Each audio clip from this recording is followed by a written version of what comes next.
Hello guys, आप लोग कैसे हैं? बिल्कुल ठीक ठाक होंगे। आज के इस क्लास में हम आपको बताने वाले हैं प्रोबेबिलिटी के बारे में। इस प्रोबेबिलिटी के हम पार्ट 1, पार्ट 2 और पार्ट 3 बता चुके हैं। लेक्चर आने में थोड़ी लेट हो गई इसलिए सॉरी, लेकिन आज के बाद ये लेक्चर 5 होने वाला है, शायद 4 या 5 देख लीजिएगा। अपने अकॉर्डिंग आपको टाइप्स बता दिया जाएगा। इसमें क्या है कि अपवर्जी घटना के बारे में, प्रोबेबिलिटी क्लास 10th के बारे में हम लोग बात करेंगे।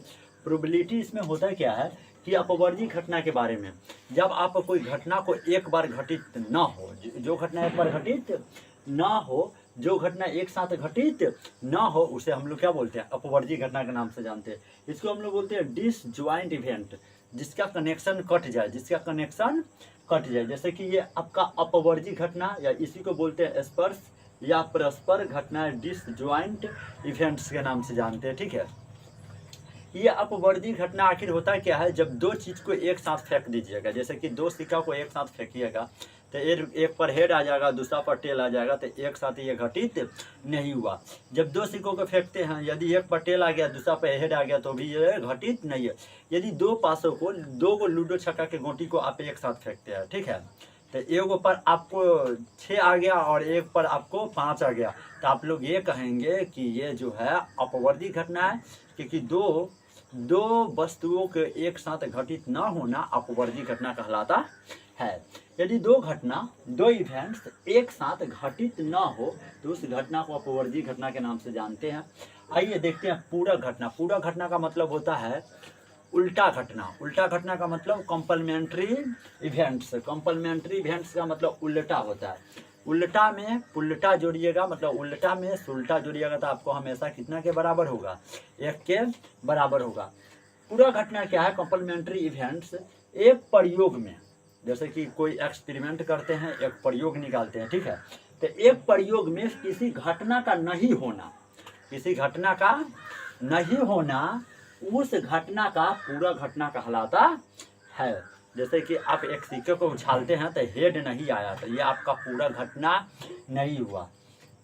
अर्थात किसी प्रयोग के घटना ई एवं उसकी पूरा घटना ई नॉट के नहीं परीक्षा होता है। ऊपर जो देख रहे हैं नॉट है, एगो के घटना, ऐसा प्रयोग जो एगो के घटना घटेगा और दूसरी के घटना नहीं घटेगा, तो ऐसे प्रयोग को, ऐसी घटना को हम लोग कॉम्प्लीमेंट्री इवेंट्स बोलते हैं, मतलब पूरा घटना के नाम से जाना जाता है। ठीक है, कहता है किसी प्रयोग के घटना ई एवं उसकी पूरा घटना ई नॉट नई परीक्षा के कितना के योग के बराबर होता है? 1 के बराबर होता है। ठीक है, तो डेट इज हम लोग कहेंगे probability of event as your probability of not event कितना के बराबर होगा? 1 के बराबर होगा। मतलब घटना घटने की परीक्षा और नहीं घटना घटने की परीक्षा को जब आप जोड़िएगा तो हमेशा उसका जोड़ कितना के बराबर होगा? 1 के बराबर होगा।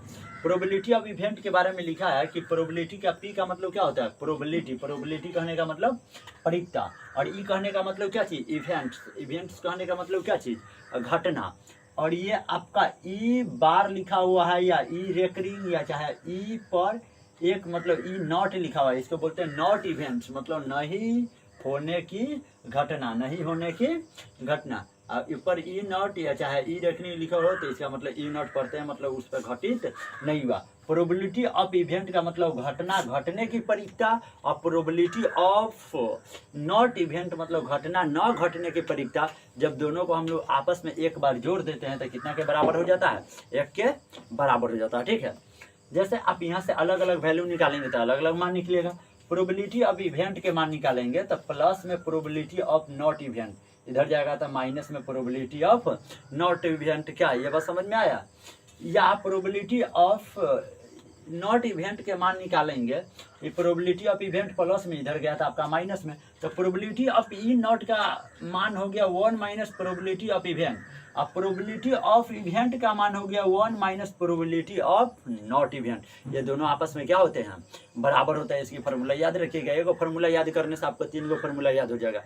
Probability of event plus probability of not event बराबर 1। मतलब घटना घटने की परीक्षा और जोड़ घटना न घटने की परीक्षा बराबर में कितना होगा? 1 होगा। तो घटना घटने की परीक्षा बराबर होगा 1 माइनस न घटना घटने की परीक्षा।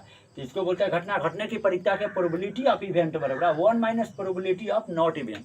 ये भी तो हो सकता है न घटना घटने की परिकता बराबर 1 माइनस घटना घटने की परिकता, तो इसको बोलते हैं प्रोबेबिलिटी ऑफ नॉट इवेंट बराबर 1 minus probability of event, Hindi में बोलते हैं। ठीक है, अगली है किसी घटना ई की परिकता का मान मतलब प्रोबेबिलिटी का मान 0 से 12 होता है। याद रख लीजिएगा, परिकता का मान 0 से 12 होता है या उसके बराबर होता है, और नहीं तो 1 से छोट होता है या उसके बराबर होता है। देखिए ये आपका ना बराबर के साइन लगा हुआ है, किसका साइन है? बराबर के, ये माइनस लिखा हुआ है, सॉरी ये बराबर के साइन है। इस बराबर को हाफ करके मतलब इसमें से एक मिटाने के बाद भी लिखेंगे तो यह क्या होगा? बराबर का ही चिन्ह होगा। ठीक है, जैसे ये आपका 0 है, 0 छोट हो गया किससे? प्रोबेबिलिटी ऑफ इवेंट से, या इसके बराबर हो गया, मतलब परिकता का मान या तो 0 से 12 होगा, 0 से क्या होगा? 12 होगा, या उसके बराबर होगा। तो इसका अर्थ ये हो गया कि प्रोबेबिलिटी का मान कभी भी माइनस में नहीं होता, ये 0 से क्या हो रहा है?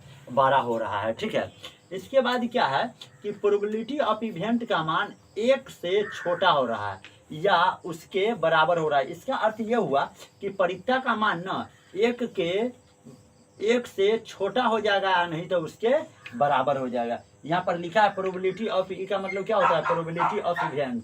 प्रोबेबिलिटी ऑफ ई नॉट का मतलब क्या होता है? Probability of not event. इसका मतलब हो गया घटना घटने की परिकता, इसका मतलब हो गया घटना न घटने की परिकता, मतलब उसका उल्टा पूरा घटना। ठीक है, ये वाला कंडीशन को आप याद करके रखिएगा। 0 less than and equal to 0 less than and equal to probability of event less than and equal to 1, मतलब 0 जो होगा वह परिकता के मान से कम होगा या उसके बराबर होगा, या फिर जो परिकता के घटना के मान जो होगा वह 1 से छोटा होगा या उसके बराबर होगा। मतलब शॉर्टकट के भाषा में कहे तो प्रोबेबिलिटी का जो मान होता है ना 0 से लेकर 1 के बीच में होता है, या तो 0 भी हो सकता है और नहीं तो 1 भी हो सकता है। कहने का मतलब यह होगा या तो प्रोबेबिलिटी का मान 0 हो जाएगा, नहीं तो 0.1 होगा, 0.2 होगा, 0.3 होगा, 0.4 होगा, 0.5 होगा, 0.6 होगा, 0.7 होगा, 0.8 होगा, 0.9 होगा और 0.9, यह लास्टिंग पॉइंट 0.10 भी हो सकता है। 0.10 कहने का मतलब उसका मतलब 1 हो गया। तो परिकता के मान या तो 0 भी हो सकता है और नहीं तो 1 के बराबर भी हो सकता है। इस बात को याद करके रखिएगा। तो आइए आगे देखते हैं। यह आपका सैद्धांतिक का मतलब थियोरिटिकल होता है। थियोरिटिकल कहने का मतलब सबसे पुराना कंसेप्ट, सबसे पुराना कंसेप्ट जो वर्षों से चलाते आ रहे हैं, जो थियोरी देते आ रहे हैं। प्राचीन का मतलब पुराना होता है, प्राचीन का मतलब पुराना होता है। परिकता की परिभाषा मतलब सैद्धांतिक प्राचीन परिकता की परिभाषा क्या होता है? तो घटना की परिकता बराबर ई के अनुकूल परिणामों की संख्या बटा संभल परिणामों की संख्या। आई होप आपको समझ में आ गया होगा। Thank you very much, love you.